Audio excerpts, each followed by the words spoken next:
Next lesson in class, tight One more. ends. Now I love this. This is one of my favorite podcasts, but you did lose me a little bit because there's too many.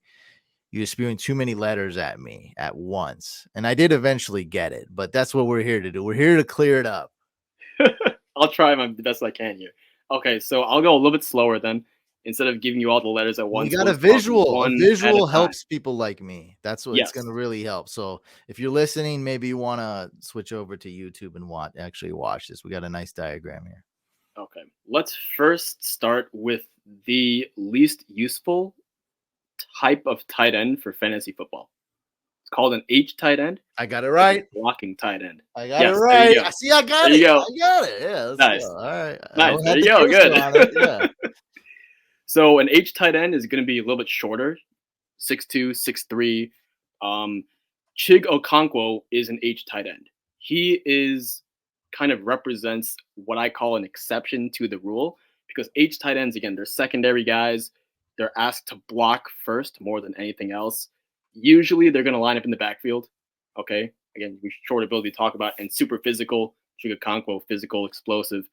Um, the problem with H-backs is that they block a lot, so not good for fantasy. And when we're looking at an exception like Chikakonkwo, the only one who had like really, really, really difference-making fantasy numbers would be Shannon Sharp. Now, obviously, I'm not going to call Chikakonkwo Shannon Sharp. That's crazy.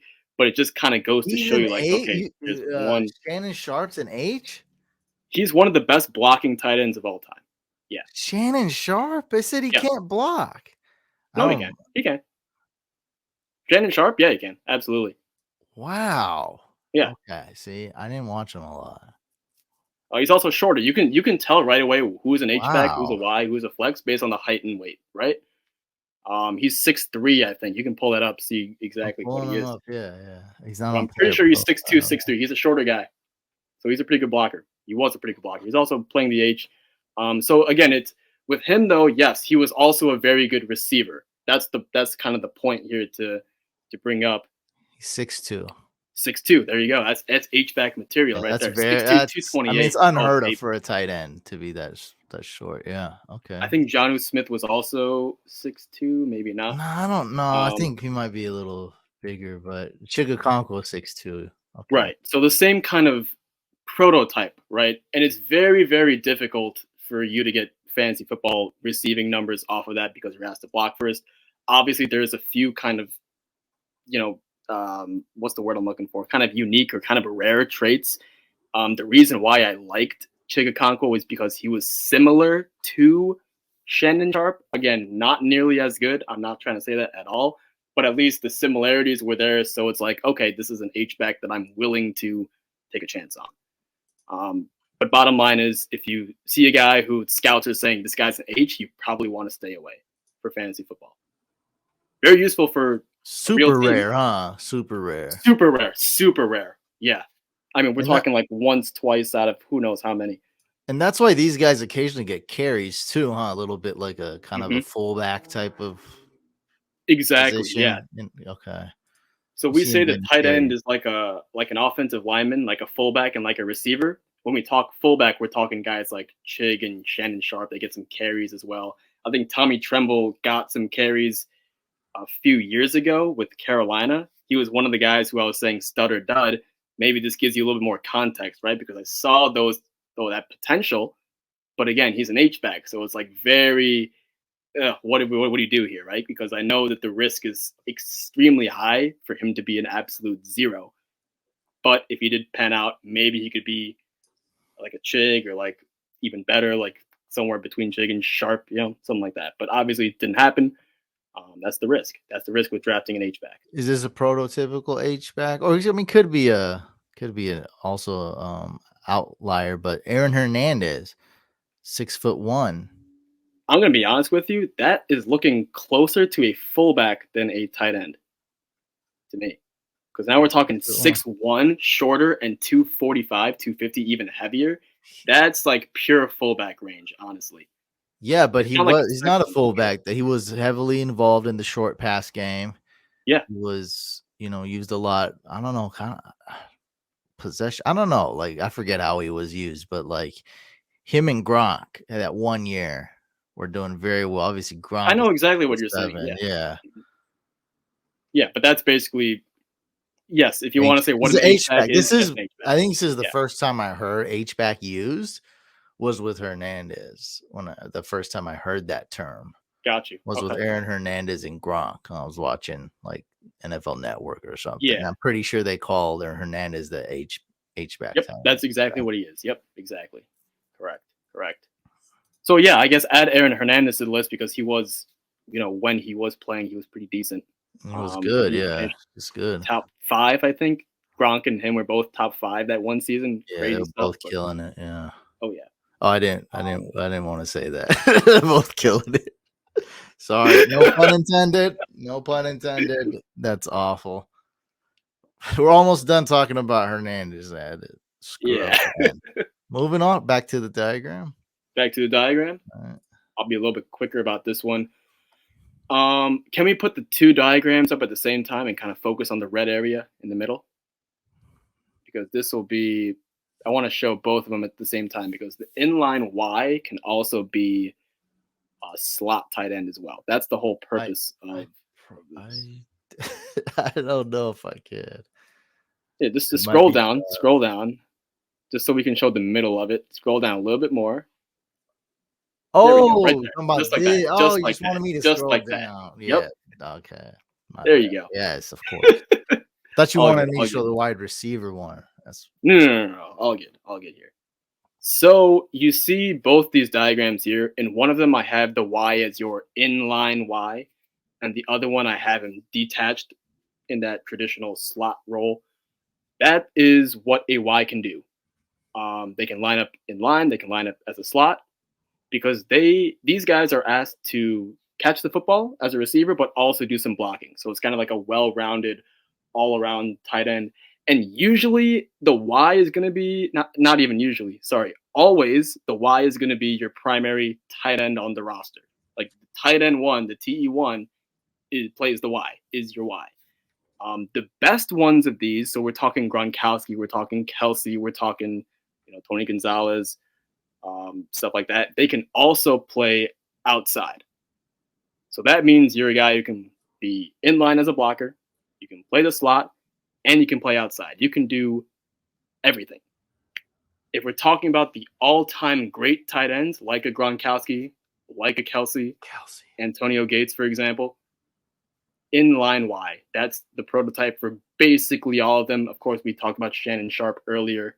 That's kind of an exception. There's a few of them scattered here and there, but for the most part, it's inline Ys. You want a difference-making tight end? Try to go after this prototype. That's what I try to do all the time. It's one of the reasons why I like Michael Mayer over Dalton Kincaid. Jimmy Graham would be an F, right? Yeah, Jimmy Graham would be the next guy who cannot block at all. They were talking about his franchise tag, and he was pissed because wide receivers get paid more. And he's like, dude, I line up. I forgot what it was, but it was over 66% of the time. He's lined up as a wide receiver. And so he's like, I should. And it's actually a pretty good point. It's like, forget what letters you're putting in front of my name and the position column on the spreadsheet. Is like, dude, I'm a receiver 70% of the time, or whatever it was. I forget the number. I'm lined up as a wide receiver. That's more than the wide receivers on our team. And then he's like, nah, you're getting paid tight end money. And so he had a good point, but it's like, yeah, so he's an F. Gotcha. Yeah. Mm-hmm. Okay, we have a lot of questions here. Do you want to answer some of these? Sure. Kittle is not an H-back. What is Kittle? So here's where this position becomes incredibly hard, right? It's not like a H, Y, and F. It's actually a spectrum. Okay, so you're gonna have guys who are kind of tweeners. So George Kittle is, in my mind, an in-between guy between an H and a Y. I would call him a hybrid with HY. that. Yeah, he's lined up as the H a lot. Sometimes, yeah, a lot, really, because he's an incredible blocker. Yeah, and then that makes him hidden too. So on occasion, there's some misdirection play, and then boom, he's wide open on the other side of the field for a nice catch. So I do see him lined up as an H a lot, but he can. I want to say one thing. Other positions. I want to say one thing here. You guys also have Kyle Juszczyk. Okay, Yeah. on a play where Juszczyk and Kittle are both in, Kittle is the Y, Juszczyk is the H. Like that's guaranteed. There is no you're guessing. There is no like that is fact because that's how Gotcha. Playbook works. So he's kind of a hybrid to answer the question. Eric Ebron. Oh, that guy. Eric Ebron. Is that just a poor man's Evan Ingram? That's what I was thinking, right? I wanted to say like a Slower big Evan Ingram? type. Yeah. Eric Ebron was Detroit, right? I can't even remember him. Yeah, and then the Colts. It's one of the things I actually got right in fantasy. I told people to draft Eric Ebron. Okay. Andrew Luck effect made whack tight Sure. ends amazing. Then once his draft stock went up and he became an elite tight end, I told people to avoid him. So I do get some stuff right. And I was like dead on the money. He was one of my sleepers. Eric Ebron 6'4". He's like a Yeah, so bigger, that's also slower Evan in that Ingram. range. Yeah. So what do we call him? Towards Is Y. it does he have a letter or no? He's kind of a tweener, I guess. I know. Now that it's kind of coming back to me, he is more of a flex receiver type only because he is like that super uber athlete. Again, as far as the size goes, he's kind of just tweener. His pro comp was that like people were saying like he could be like Vernon Davis when he was coming out. I don't think he was, but that's what people were saying. What about it? Trey McBride's a Y. Yeah, inline Y. I don't know what the heck I'm talking about. And that's why There he you was go. drafted early because the Cardinals envisioned easily. They're not like, hey, we need to hire a coach to teach this guy and come up with a new play. They're like, he'll play the tight end position, like he'll play traditional tight end position. Like we know where he's going. He'll help us block. He'll go out for a few routes. We know where. Okay. Well, don't judge him. That he was a rookie last year, so keep that in mind, Lewis. McBride was a rookie. He was not one of Sushane's guys. He told me he was not the good guys. But he was just a rookie. So like, it's pretty rare to hit on rookie tight end. So we'll see what happens with McBride. And I will say one thing. This is from a coaching kind of point of view here. I know what you're saying that, hey, he blocked a lot, so blocking is going to give me less fantasy, whatever. I'm going to be honest with you. You got to learn how to block first before you get the trust of a coach to actually start, dominating the playbook. Like if even like Rob Gronkowski, for example, or even Kelsey, I mean, there was still Kittle as well. They were still kind of blocking first, and then they proved, they could do whatever, be the inline and kind of, take off from there. Which comment was he referring to exactly? The blocking comment was about Kittle. Kittle's asked to block a lot. Yeah. Well, again, it just, I guess for fantasy, I guess what you're saying, right? Because Kelsey doesn't block at all. Kittle blocks more. I don't know. You still need to do both because for the coach to know that you're a dominant player and I can trust you and give you the ball as like the go-to guy. I don't want you to be just a receiving guy. I want you to be an all-around player. So I know we can depend on George Kittle to run with McCaffrey or to also throw to him, chip block, that type of stuff. There's more things I can do. There's more reasons for you to be on the football field if you can do both things. Yeah, in terms of fantasy, it's actually that type of narrative doesn't matter. Don't worry about that because I would look at that all the time when we're looking at guys like Martellus Bennett. He's a good blocker, so he's not going to get targets or like this. It honestly, it really doesn't matter, right? Because look at a guy like Evan Ingram, right? Pretend he didn't drop all the balls from like year 2 to year 4, whatever. So he had a really good rookie year, and then he was great again on the Jags. So it's like Evan Ingram. I mean, he is a wide receiver. He's not even a tight end. So there's so many, and what we're going over today, Sushane's breaking all this down. Like it's a spectrum. It's not even like, an exact. Some of these guys aren't even in an exact position. It's like, are you good?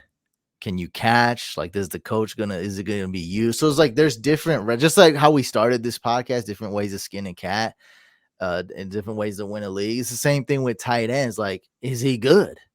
I mean, we're going back to the basis. Are you good? I mean, there's going to be, there's these tight ends, like the tight end 3 on a team who's only comes in on goal line packages. Yeah, that guy is like Michael Pruitt or something. I don't know. Like, I don't know any of these guys. Kessler, Michael Pruitt, like these third string tight ends, like they might play special teams. They come in on 3 tight end packages, goal line, jumbo. Like, Right. obviously, that guy ain't doing nothing ever. Like, okay, that's okay. They'll catch that occasional goal line, play action, easy touchdown.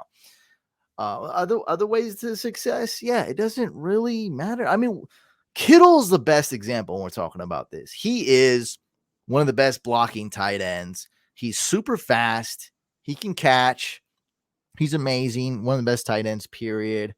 Wasn't really that great. I went back and looked at him on Sleeper. I'm trying to bring that up. Wasn't really that great. And then Brock Purdy took over. And then Kittle became like the second best tight end in fantasy. So it's like there's none of the, and I mean, we're talking about Brock Purdy, who people have different opinions about, but it's like he was good, but I mean, it wasn't like he wasn't probably not as good as Andrew Luck.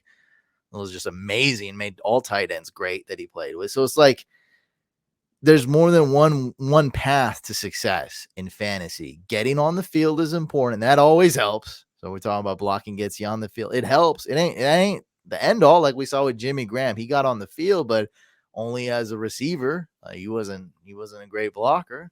So it's like, is the guy good? I mean, is he going to get targets? Is he going to be involved? Does this team throw? Like, does this team score touchdowns? I really think, that's the main thing. This is important. The stuff Sushane's saying, the YHF is important. I think a lot when we're talking about prospects when they're coming out of college. So like, how's he going to fit on the, like we just talked about McBride. Like, it was such an, like, the Cardinals knew what he was going to do. Other teams, it's a little different. Like Chicago, amazing, an amazing example is like at first very unsolidified role.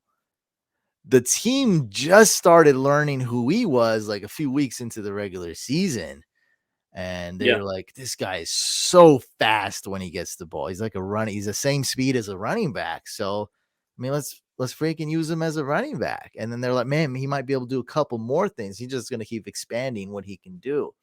Look at that 4.52. That's running back. Blazing speed, fast. bro. Oh, yeah. Wow. I'm kind of surprised it's 92nd percentile. That's pretty high, though. The speed score, that's pretty high still. I thought it'd be higher, but 96 percentile 40 time. Yeah, he's stupid fast. Explosive, too, which I don't think you can measure that. Burst score, I don't know if that's the same thing. Burst score, it's only 69%. He's very explosive. Yeah, but when you see him on the field, it's I mean, it's like he's like a gadget player. It's like Tavon Austin or something, but weighs twice as much. Right. Like, that sounds scary. I like that. He's super fast when he gets the ball. Yeah. Final one here, we kind of touched into it. Flex tight end. It's called a flex tight end, right? I want you to think about this for a second, right? Look at your fantasy football roster. You got a quarterback. You start running backs, receivers, tight ends, and you start this thing called a flex, right? Fantasy football is based off of real football. This is what a flex position is, right? A flex position, we talked in the other slide with receivers. You could have an F wide receiver. You could have an F tight end, Dalton Kincaid, alongside Dawson Knox. That's what the Bills are going to be doing.